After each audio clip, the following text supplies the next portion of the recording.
Hola gente, espero que estén todos muy bien. Esta es la primera clase del curso que vamos a comenzar este año. Antes que nada, les quiero agradecer a aquellos que se anotan en los cursos. Vamos por el año 13, llevamos 13 años ya de estos cursos que tienen una orientación con respecto a la temática literatura y mitología del Antiguo Oriente Medio, que hemos ido cambiando todos los años y siempre es grato saber que los lugares se agotan y que por eso de alguna manera estamos haciendo este tipo de videos para acercarnos a gente que le interesa el tema y como material también que nos va quedando a aquellos que siguen los cursos de manera presencial. Un agradecimiento especial también a la Universidad de Rosario, al PROAPAN, que es el que nos brinda el espacio para poder desarrollar estas clases, estos cursos. Así que vamos a eh, comenzar, si me anda la máquina.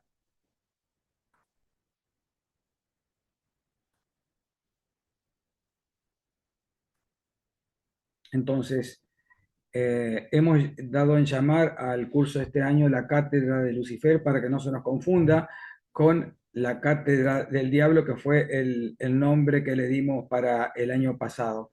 El año pasado llegamos hasta eh, lo que comprende el Nuevo Testamento. Dimos el Antiguo Testamento y vimos el Nuevo Testamento.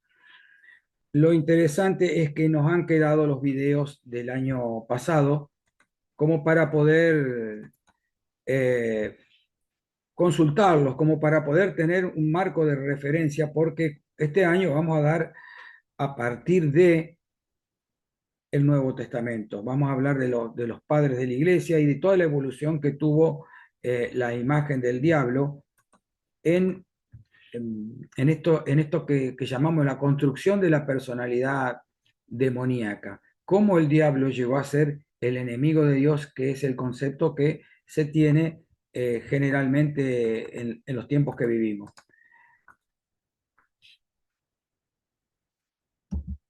Todos tenemos una idea aproximada de lo que es el diablo, o qué es el diablo, o quién es el diablo.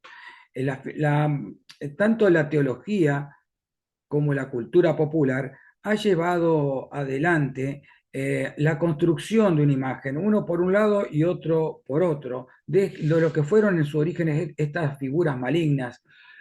Como hablábamos en los cursos anteriores, en el Antiguo Testamento no existe una figura demoníaca o que acapare el mal por una sencilla razón. El judaísmo antiguo, el judaísmo del Antiguo Testamento visto desde el cristianismo, eh, es de un monoteísmo extremo y por lo tanto no puede existir ninguna figura que compita a nivel divinidad con Yahvé, con el Dios creador.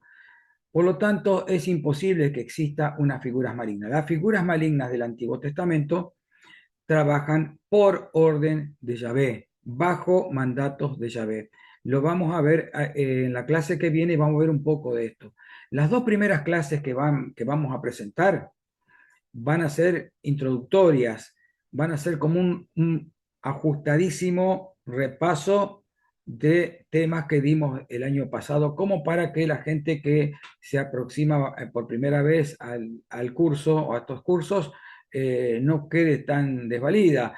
Eh, por eso es que yo remito siempre a que si interesa el tema o los temas puntuales que vamos a ir tratando, que se remitan a los videos del año pasado que figuran como 24 eh, El Diablo o la Cátedra del Diablo en el canal de YouTube. Entonces, dijimos que en el Antiguo Testamento la figura demoníaca no existía como tal.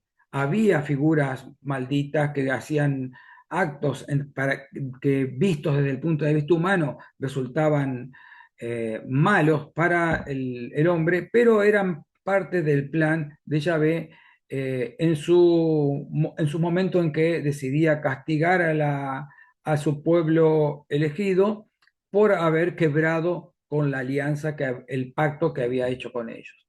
Entonces, no existía el concepto, no estaba muy presente el concepto de algo malo, sino más bien de un pecado, de un castigo por un pecado cometido.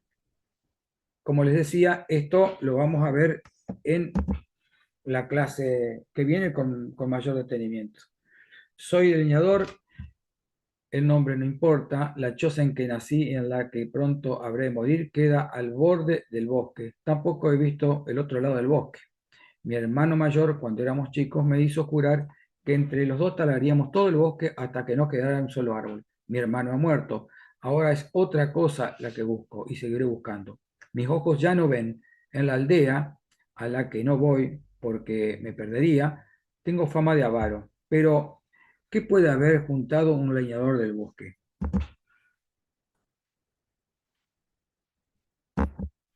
Una tarde oí pasos trabajosos y luego un golpe.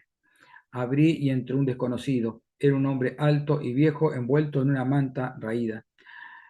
Le cruzaba la cara una cicatriz. Los años parecían haberle dado más autoridad que flaqueza, pero no noté que le costaba andar sin el apoyo del bastón. Cambiamos unas palabras que no recuerdo. Al fin dijo, no tengo hogar y duermo donde puedo. He recorrido toda Sajonia.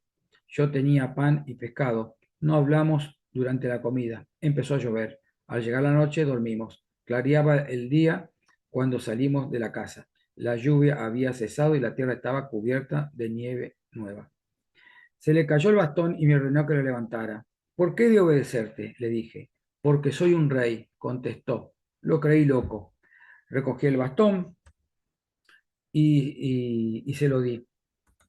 Habló con una voz distinta. Soy el rey de los Egen. Muchas veces los llevé a la victoria en la dura batalla, pero en la hora del destino perdí mi reino. Mi nombre es Isen y soy de la estirpe de Odín. Yo no venero a Odín, le contesté, yo venero a Cristo. Como si no me oyera, continuó. Ando por los caminos del desierto, pero aún soy el rey porque tengo el disco. ¿Quieres verlo? Abrió la palma de la mano, que era huesuda. No había nada en la mano, estaba vacía. Fue solo entonces que advertí que siempre la había tenido cerrada.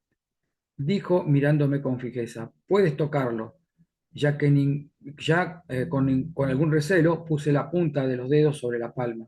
Sentí una cosa fría y vi un brillo. La mano se cerró bruscamente. No dije nada. El otro continuó con paciencia, como si hablara con un niño. Es el disco de Odín. Tiene un solo lado. En la tierra no hay otra cosa que tenga un solo lado. Mientras esté en mi mano, seré rey. ¿Es de oro? Le dije. No sé, es el disco de Odín y tiene un solo lado. Entonces yo sentí la codicia de poseer el disco. Si fuera mío, lo podría vender por una barra de oro y sería un rey. Le dije al vagabundo, que aún odio, en la choza tengo escondido un cofre de monedas. Son de oro y brillan como el hacha. Si me das el disco de Odín, yo te doy el cofre. Dijo tercamente, no quiero. Entonces dije, puedes proseguir tu camino. Me dio la espalda, un hachazo en la nuca bastó y sobró para que vacilara y cayera. Pero al caer abrió la mano y en el aire vi el brillo. Marqué bien el lugar con el hacha y arrastré el muerto hasta el arroyo, que estaba muy crecido. Ahí lo tiré. Al volver a mi casa busqué el disco. No lo encontré. Hace años que lo sigo buscando. Es un extracto que hice, perdón, Jorge Luis Borges, de su cuento El disco del libro de arena del año 75. ¿Puede existir algo que tenga una sola cara, un solo lado? ¿Existe en el mundo? Evidentemente no. Es uno de los tantos objetos imposibles que Borges, a manera de juego, utiliza en sus cuentos. ¿Qué es el diablo? ¿Existe el diablo? ¿Dónde está el diablo? ¿Dónde está mi amiga? Como se dice, ¿no? Eh, ¿Por qué dónde está el diablo? Porque los textos no son nada claros que dónde está en estos momentos el diablo. Hay textos que dicen o que dan cuenta de que podría estar en el cielo, hay textos que dicen que podría estar en el infierno, hay otros que podría estar en la atmósfera, en la tierra. Los textos sagrados no se ponen de acuerdo sobre esto. La existencia del diablo, como yo lo decía al principio, en el Antiguo Testamento el diablo no existe, existe un Satán, pero vamos a ver más adelante que se trata más bien de un oficio que de una personalidad, de una función. En el Nuevo Testamento aparece Satanás, pero aparece bajo las órdenes de Yahvé también. Y en los peores momentos de Jesús, Satanás no aparece. Entonces, no podría ser el enemigo de Dios y no aparecería en los momentos de mayor tensión, de mayor peligro para la vida de Jesús. Entonces, ¿qué es el diablo? ¿Existe el diablo?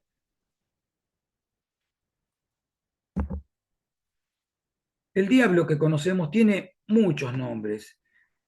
¿Por qué una personalidad tendría tantos nombres? Hay una explicación que la vamos a ir dando más adelante, pero básicamente porque el diablo que conocemos está construido con distintas personalidades. Cuando hablo de personalidades, hablo de personalidades literarias o teológicas en todo caso, ¿no? Eh, a partir de los primeros siglos de la era cristiana, los padres de la iglesia empezaron a construir para que nos llegue el diablo que conocemos de alguna manera, que es el enemigo de Dios y de la obra de Dios. Esto también lo vamos a ir desarrollando, pero fíjense la cantidad de nombres, yo puse algunos nada más, hay más que se manejan respecto de esta personalidad tan controvertida, tan presente y tan controvertida. ¿Por qué digo presente? Y porque el diablo está presente en los discursos, por ejemplo, en los discursos de los políticos, no solamente en los refranes, en las frases, como cuando lo mandamos al diablo a alguien y demás, sino en discursos políticos inclusive de alto vuelo, en política internacional se habla del eje del mal, de hijos del maligno, hijos del diablo, el otro bando es el país del demonio frente al país de Dios, que siempre somos nosotros, seamos quienes seamos, ¿no? Si somos los norteamericanos, si somos los argentinos, si somos los ingleses, si somos el Estado de Israel, siempre estamos del lado de Dios. El mal siempre es exterior a nosotros, nunca somos los malos. Eh, entonces es una figura que tiene una permanencia en nuestros días. La historia, nosotros hablamos desde el punto de vista de la historia. Nuestro curso es de historia, no es un curso de religión. En todo caso, es sobre los fenómenos religiosos. ¿Qué son los fenómenos religiosos? Bueno, son aquellas manifestaciones de la religión, aquellas manifestaciones, acciones de la religión, formas de la religión que se pueden estudiar en el marco de una sociedad. Y por lo tanto la historia les puede estudiar en el pasado en tanto y en cuanto hayan quedado plasmadas de alguna manera en textos de naturaleza histórica o en todo caso como auxiliar textos o elementos arqueológicos. Entonces, la historia no puede determinar si el diablo existe o no. Eso es tarea de la teología o de la filosofía en todo caso, ¿no? La historia no le interesa, no es el tema de la historia, pero puede dar cuenta de que hay hombres que se comportan como si el diablo existiera. O sea, no nos importa si el diablo existe, tampoco nos importa si Dios existe o no existe, no es problema de la historia. Lo que sí, tanto para el diablo como para Dios, porque son elementos equivalentes, eh, hay hombres que se comportan, hombres y sociedades, y el mundo se comporta a veces como si Dios o el diablo realmente existieran. Y esas manifestaciones, sí la historia las puede estudiar, sí las puede abordar. Hay textos y hay otro tipo de recursos para poder estudiar este tipo de cosas. Lo que la gente cree que ocurre es más importante que lo que realmente ocurrió en la historia. Podemos rastrear qué pensaba una persona de la Edad Media respecto de la existencia del diablo y cómo obraba en consecuencia. Lo mismo pasa con el tema de Dios o en la antigüedad. La gente actúa en función de lo que considera cierto. Entonces no importa si lo que considera cierto no existe. El tema está que actúa como si eso existiera realmente y eso sí es objeto de la historia. El diablo, según dice Barton Russell, que es un especialista en el tema, el diablo es el concepto del diablo, pero con eso no pretendo decir que el diablo no sea más que el concepto que se tiene de él. Puede que exista, puede que no. La única realidad que podemos conocer es la de los fenómenos, las construcciones mentales. Y ese conocimiento sí es seguro. El diablo es un fenómeno real. Por lo tanto, para nosotros el diablo va a ser real. O sea, para nosotros va a ser un objeto de estudio eh, el diablo porque hay gente o hubo gente en la historia, por lo que vamos a estudiar nosotros, que ha creído y ha actuado, ha llevado adelante empresas personales y empresas bélicas, las cruzadas, por ejemplo, efectivamente se pueden estudiar. Bueno, las cruzadas están basadas en la existencia concreta de Dios y del diablo. Entonces, a nosotros no nos importa si existió o no, lo que nos importa es que hay gente que ha actuado como si estas dos entidades existieran efectivamente. Dijo Arthur Clarke, yo creo que los hechizos no funcionan, que no existen los hechizos, a menos que la víctima sepa que es el blanco del hechizo. Esto lo dijo Arthur Clarke en una serie de televisión muy vieja, la hizo un tiempo antes de morir. Arthur Clarke es el autor de 2001, Odisea en el espacio, ¿no? Del guión del libro, ¿no? Es un científico y un escritor de ciencia ficción muy importante. Eh, y hablaba sobre la magia negra y esta cuestión de que si existe o no existe la magia negra, ¿no? Y él decía que existía para la gente que creía en la magia negra. La magia negra puede matar, claro que puede matar. Si uno cree que la magia negra existe y uno sabe que ha sido el blanco de magia negra, puede llegar a morir porque puede entrar en depresión, puede tener un ataque cardíaco, puede sufrir un accidente y acusarlo al mal de la magia negra. Entonces la magia negra en concreto, en cierto contexto, se puede decir que existe, pero existe porque tiene un correlato en los fenómenos, en lo que nosotros podemos ver, en lo que la víctima puede percibir como tal. En la cultura occidental hay un largo proceso en la personificación del mal. Diversas ideas fueron aportando elementos que en momentos más o menos precisos fueron tomando forma en la pluma de ciertos eclesiásticos para ir dando como resultado ayornamientos y nuevas características de lo que sería con el tiempo el famoso príncipe de las tinieblas. Existen antecedentes en la antigüedad, pero solo serían eso. Esto de los antecedentes lo primero habla de la evolución de la construcción del diablo y cómo los padres de la iglesia fueron tomando elementos y tratando de resolver un problema que ya vamos a hacer mención de este, eh, y fueron construyendo el diablo que conocemos. Y algunos libros, por ejemplo, algunos autores empiezan hablando del diablo en Egipto, del diablo en Mesopotamia, en Canaán, por ejemplo, en el marco del Oriente Medio. Pero en realidad son como antecedentes, son figuras malditas, son figuras divinas que tienen que ver con los demonios, pero que tienen que ver, en todo caso, eh, con ambigüedades. Las divinidades del politeísmo eran divinidades ambiguas, a veces actuaban a favor del hombre y a veces actuaban en contra del hombre, pero de ninguna manera, ninguna de estas culturas que yo nombré, había una personalidad que acaparara el mal como lo acaparó el demonio. El demonio es la personalidad que acapara, tiene el monopolio de la administración del mal. Eso no ha pasado en ninguna del resto de las religiones de Oriente Medio. Entonces, es una construcción muy particular. Nuestra tarea será ver lo que las antiguas escrituras nos dicen sobre este personaje y poder ver el proceso evolutivo que fue sufriendo a lo largo del tiempo hasta el establecimiento de una tradición que ha llegado hasta nosotros. Debemos evitar el riesgo que significa interpretar los textos desde una perspectiva actual. ¿Por qué? Y bueno, porque si estudiamos historia, tenemos que tratar de ubicarnos primero en el tiempo y en el espacio donde esas ideas se desarrollaron o donde esas ideas tomaron forma de acción, se manifestaron.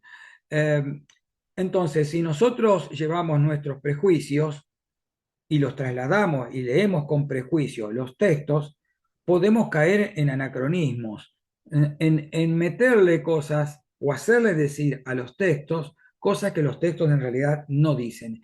Ejemplo de esto lo vamos a ver la clase que viene. Yo les voy a mostrar un par de ejemplos como para que nos demos una idea de por qué tenemos que tener una perspectiva particular, pero tratando de ubicarnos en tiempo y en espacio en que fueron construidos esos textos y quiénes los construyeron esos textos, quiénes escribieron esos textos y a quiénes iban dirigidos, fundamentalmente.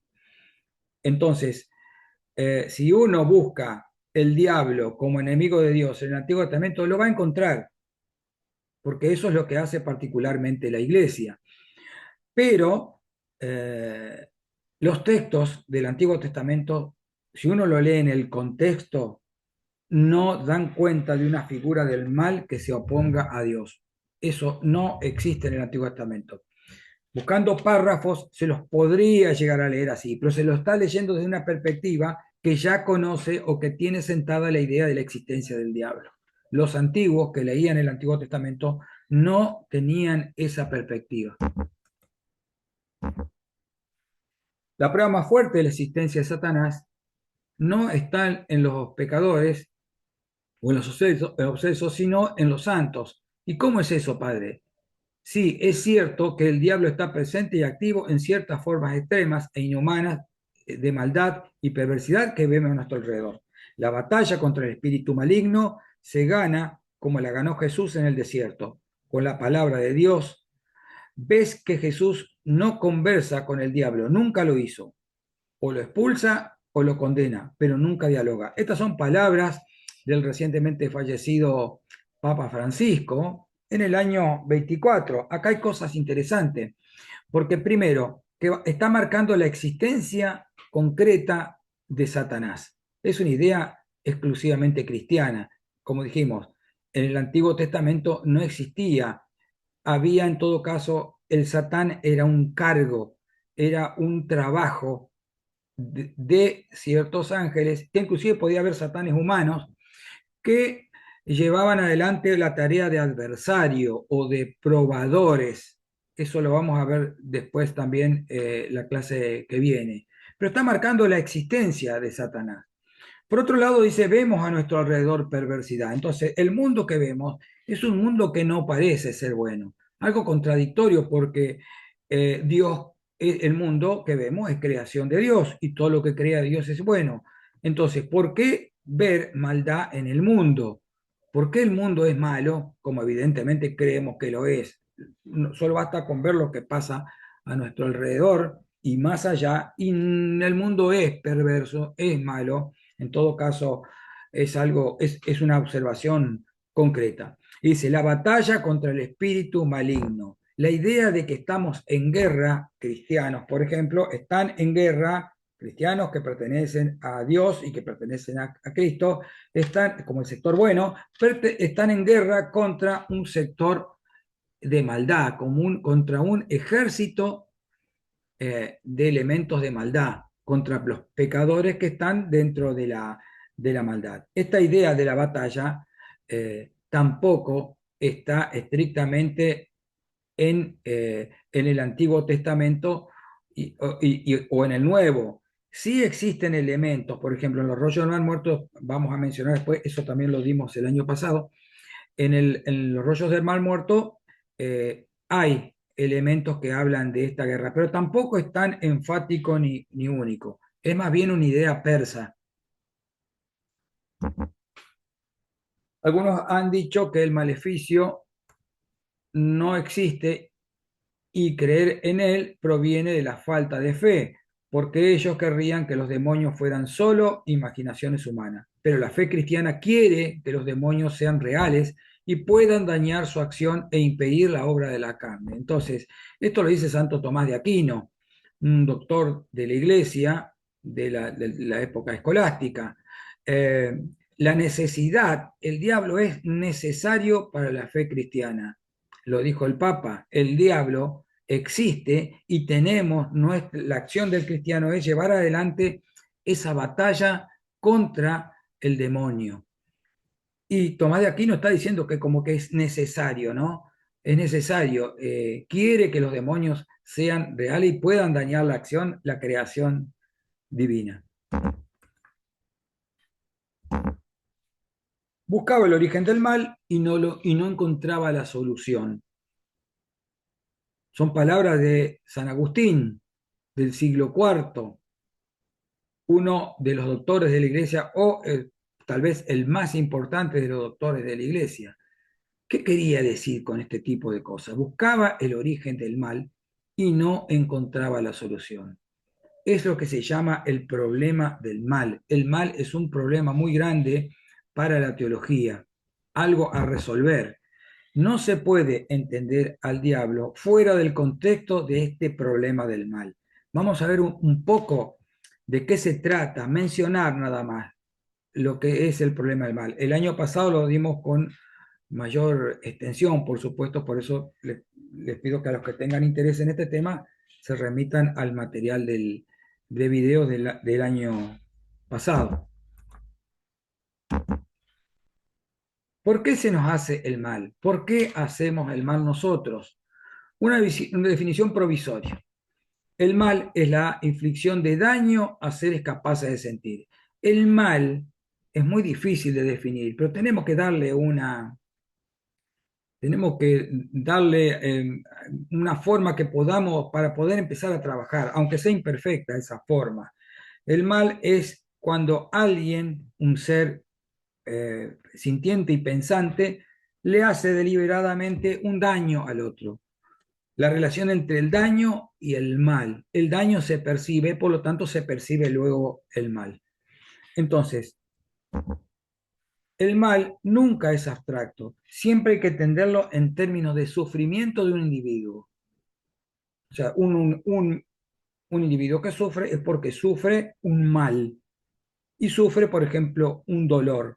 El dolor es el sufrimiento y el mal es como sería la causa de ese dolor, de ese sufrimiento, ¿no? Solo podemos entenderlo por analogía con nuestro propio sufrimiento. Entonces, quien dice yo tengo un dolor de muela, nosotros decimos, uy, qué dolor de muela, porque nosotros conocemos, percibimos lo que es un dolor de muela. Todo el mundo tuvo dolores de muela. Entonces, de esa manera podemos hacer nuestro el sufrimiento del otro y de alguna manera conmiserarnos con él, porque estamos compartiendo experiencias similares, análogas. Las abstracciones matan cuando se las separa de los vínculos con lo individual. Eh, ¿A qué le llamamos abstracciones? Cuando el mal ya no es de una persona que puede compartir, o el sufrimiento no es de una persona que podemos compartir por analogía con nuestro propio sufrimiento que hayamos tenido en un momento, sino que cuando el mal se vuelve más extenso, la comunicación de ese mal, de ese sufrimiento, se va como licuando, se va como lavando, va perdiendo la intensidad de ver a una persona concreta sufrir por algo. Nosotros en otra oportunidad trabajamos el tema de la bomba nuclear y el aspecto de la bomba nuclear es un aspecto de hongo tremendo, terrible, que provocó gran sufrimiento y mató miles de personas, ¿no? Pero es una abstracción, no podemos en la bomba, en la imagen de la bomba, percibir en la piel el mal. Sí podemos percibirlo cuando vemos una persona o un cadáver totalmente mutilado por, la, por esa bomba. Ahí sí lo percibimos. Por eso cuando hacemos abstracciones, tenemos que tener cuidado. A veces tenemos que hacer abstracciones para poder conceptualizar los problemas o los elementos, los factores que tenemos que poner en juego. Pero tenemos que tener en cuenta que esas abstracciones son meramente metódicas, son para llegar a poder trabajar, pero cuando hacemos abstracción, nos estamos separando de la percepción concreta del mal. Dice, es decir, perdemos el verdadero contacto con las consecuencias del mal cuando no podemos relacionarla con nuestra percepción personal del dolor. Eh, entonces, eso serían, en todo caso, hacer abstracciones del mal. Acá tenemos dos tipos de males. Hay un tercero que es el metafísico también, pero nada más yo lo quise simplificar en esta clase y no para que sea rápida, lo más ágil posible. El mal moral, que es llevado adelante por la voluntad de un ser racional sobre otro, ¿no es cierto? Y el mal natural, el mal de las catástrofes. Bueno, pasó una desgracia, pasó un tornado y nos dejó sin vivienda, pasó una inundación, un tsunami, un terremoto. Eh, entonces, en uno es causado por el ser humano y el otro es causado por la naturaleza. Yo puse dos imágenes ahí, una del tsunami del 2004 y la de arriba es una imagen que no es muy conocida porque el suceso no es muy conocido, eh, que es la masacre de Rincón Bomba, que se produjo en la Argentina en el año 1947 sobre eh, eh, una población de los indígenas Pilagá. Se le mandó gendarmería, se le mandó, inclusive fueron las primeras acciones de la Fuerza Aérea, concretas, ¿no? Se mató una cantidad de gente y no fue un acto deliberado de unos locos que empezaron a matar indios. Fueron 20 días en los cuales el Estado argentino se dedicó a matar indígenas. Fue un acto de crueldad extrema, ¿no? Ahí vemos, yo no quise poner imágenes más terribles porque no es el fin de este curso, está mostrando este tipo de cosas. Simplemente puse a indios en estado de sometimiento, ¿no? De vejación y demás. Nada más que esto como para darnos una idea. El caso del mal natural, el Dios judío-cristiano es nosotros estamos, digamos, según la Biblia, estamos a imagen y semejanza de Dios, como Dios, como un ser en todo caso, no sé si racional sería la palabra, un ser sensible, un ser que maneja el pensamiento, piensa como nosotros pensamos de forma defectuosa, él pensaría de forma ideal y perfecta. Entonces, si Dios es un ser sensible, la naturaleza está creada por Dios. Entonces, los males de la naturaleza serían males de Dios, entonces el mal natural pasaría a formar parte del mal moral. Es como para ir viendo la gravedad de estas conceptualizaciones. Aristóteles en el siglo IV escribe, bueno, varios tomos, le llamaríamos tomos de textos sobre la física, y creo que en el libro 8 de la física plantea el tema del primer motor, imaginando este tipo de regresiones que hacían los filósofos griegos como Demócrito, por ejemplo, que hizo la regresión sobre la materia y cómo la materia cuando era dividida llegaría a un cierto tiempo, momento en que no se podría dividir más y pensó, como no se puede dividir, se va a llamar átomo, que significa no divisible. Hoy sabemos que el átomo es divisible, pero Demócrito hizo esa experiencia mental maravillosa en aquellos tiempos. Aristóteles también pensó algo, una regresión, pero con respecto al movimiento. Entonces, si algo se mueve es porque es movido por algo. Y ese algo, si se mueve, es movido por otro. Y empezó a pensar en una regresión. Como tenía una aversión al infinito y al vacío, dijo, bueno, como Demócrito, en algún momento se va a tener que parar esto. Va a llegar un momento en que algo no se va a mover. A eso le llamó primer motor o motor inmóvil. una contradicción, porque motor es todo lo que se mueve. Esta idea, que después en metafísica Aristóteles también le da un aspecto que hoy llamaríamos teológico, porque dice que este motor inmóvil es eterno y demás, da características que se parecen mucho a una especie de divinidad, ¿no? A un concepto que se parece a divinidad. Esto fascinó a los escolásticos cuando Aristóteles entra. Si alguien vio el nombre de la rosa para esa época, los textos de Aristóteles hacen irrupción en el occidente medieval, cosa que no había pasado antes porque no habían entrado. Sí, los textos de Platón entran en los primeros apologistas cristianos, pero los textos de Aristóteles se demoran mucho y entran por traducciones que hacen los árabes. Son los árabes los que rescatan a Aristóteles y por vía de los árabes se traducen a las lenguas europeas. Y produce toda una revolución. Aristóteles es el gran filósofo y hay que incorporarlo a la teología para darle raíces más fuertes a la teología.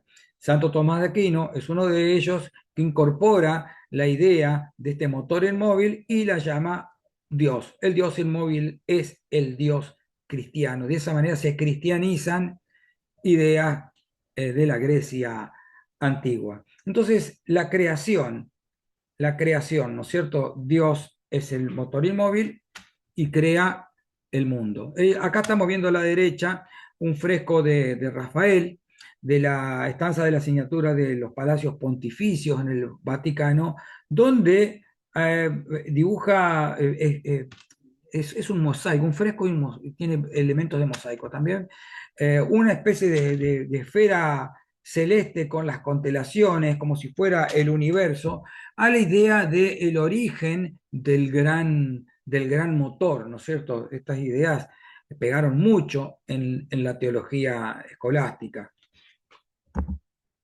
Entonces, en el principio Dios creó, dice el Génesis, y después dice, después que crea las cosas, después de cada día dice, y vio Dios que era bueno.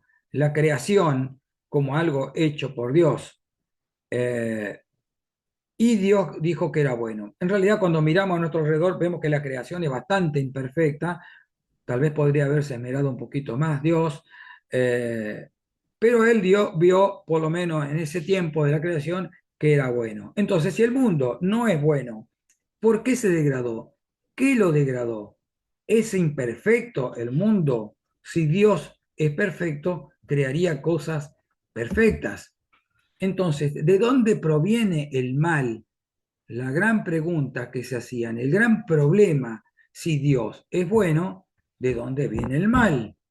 Si Dios es perfecto y la creación es perfecta, y Dios dijo que era buena la creación, ¿de dónde aparece el mal? El Antiguo Testamento no tiene ese problema porque el mal para el Antiguo Testamento, como dijimos, en realidad el mal que percibían las personas era un castigo por los pecados cometidos por haber quebrado el pacto con Yahvé.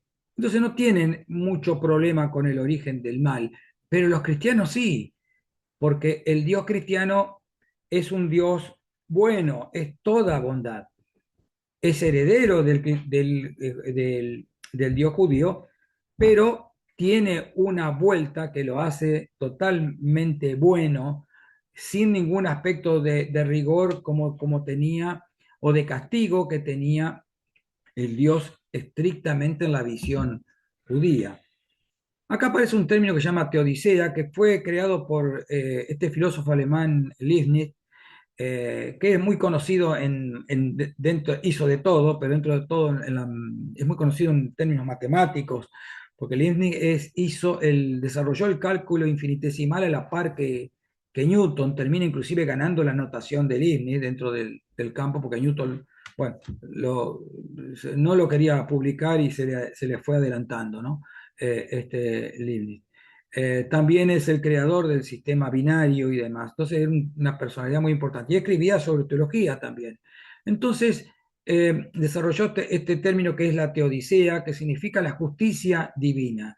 Hizo este texto para de alguna manera salvar este problema del mal y no cargarle el mal al Dios cristiano.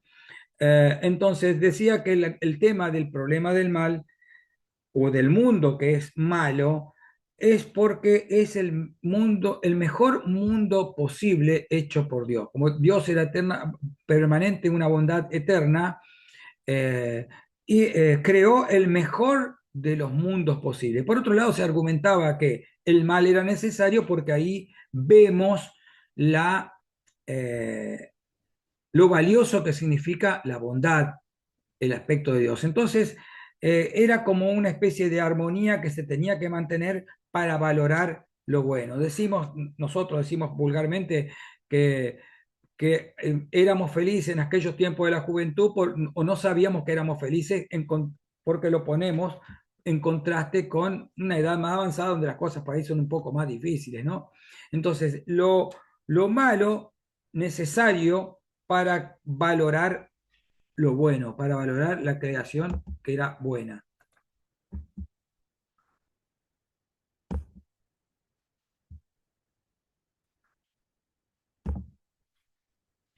Entonces, si Dios existe, ¿de dónde proviene el mal? Si Dios no existe, ¿de dónde proviene el bien? Palabras de Boecio, un pensador cristiano del siglo VI. Boecio hizo una cantidad de cosas que después lo vamos a ir viendo, pero por ahora nos quedamos con esta gran pregunta. Por supuesto que todo se hacía todo para justificar la bondad de Dios y tratar de salvar el problema del mal. Entonces, el problema del mal es particularmente agudo en las tradiciones de las religiones monoteístas. El problema es de las religiones monoteístas. Las religiones politeístas no tienen este problema del mal, porque las divinidades actúan a veces a favor y a veces en contra del hombre. Entonces lo que el hombre percibe como el mal es un achinche, es un berrinche que tiene una divinidad determinada que termina haciéndole mal al hombre. Pero en las religiones monoteístas, donde el Dios es uno, supremo, todopoderoso. Y bueno, la existencia del mal se complica, es realmente un nudo teológico. Dice, en la teodicea, en este problema de buscar el origen del mal, existen cuatro opciones lógicas. Dios, primero, puede ser que Dios no sea totalmente bueno ni todopoderoso. Opinión que es excluida porque Dios, para la teología, Dios es bueno y es todopoderoso. La otra posibilidad es que Dios es esencialmente bueno, pero no es todopoderoso. O sea, es muy bueno, pero no puede manejar todo. No es todopoderoso. Y de ahí se le escapa el tema, se filtra el tema del mal. Dios es todopoderoso, pero no es totalmente bueno. Tampoco es aceptable para el cristianismo. Dios es totalmente bueno y todopoderoso. Esto es lo que acepta la teología cristiana, las teologías cristianas, ¿no? Eh, pero complica el tema del mal. Si Dios es totalmente bueno y todopoderoso, seguimos con la misma pregunta. ¿De dónde viene el mal que percibimos todos los días?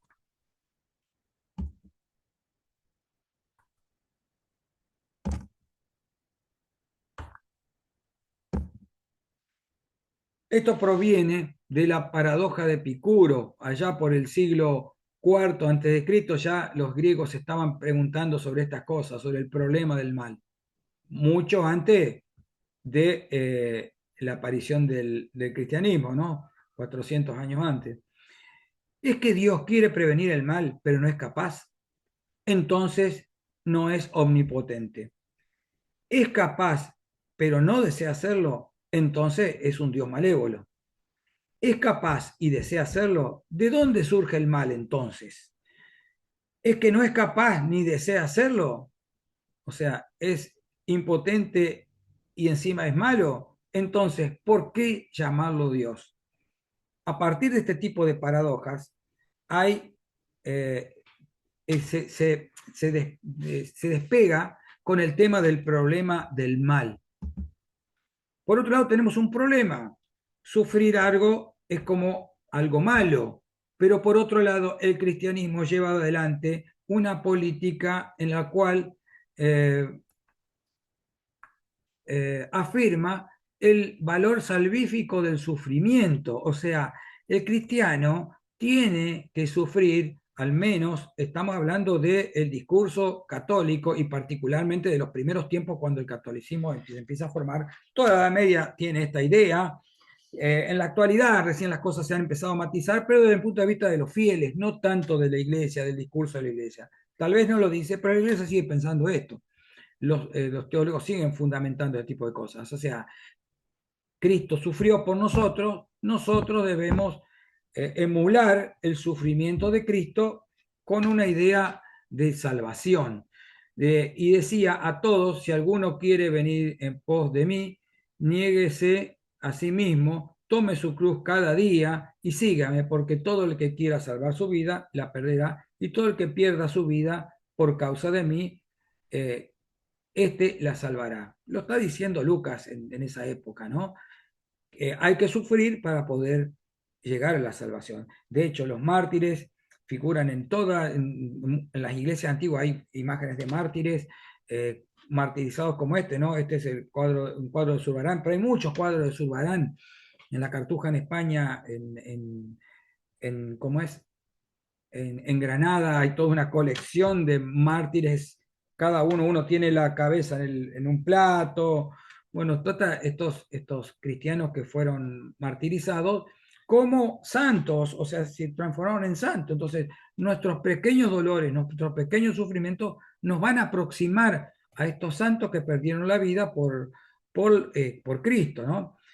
Por eso mártir significa testigo. Entonces el martirio da testimonio de la fe en Cristo. Es como una especie de prueba, que el sufrimiento es una prueba que hay que llevar adelante para lograr la salvación. Entonces, en estos dos grabados de Gustave Doré, estamos viendo la creación, por un lado, lo bueno, el bien, la creación como algo bueno, y por otro lado, el final del diluvio con todos los muertos ahí, ¿no? Y el arca asomando. Lo que veríamos como mal, pero en realidad fue un castigo de Dios a la humanidad por romper el pacto. Entonces, estaríamos hablando de tanto el bien como el mal, como una especie de administración de una sola personalidad que es Dios.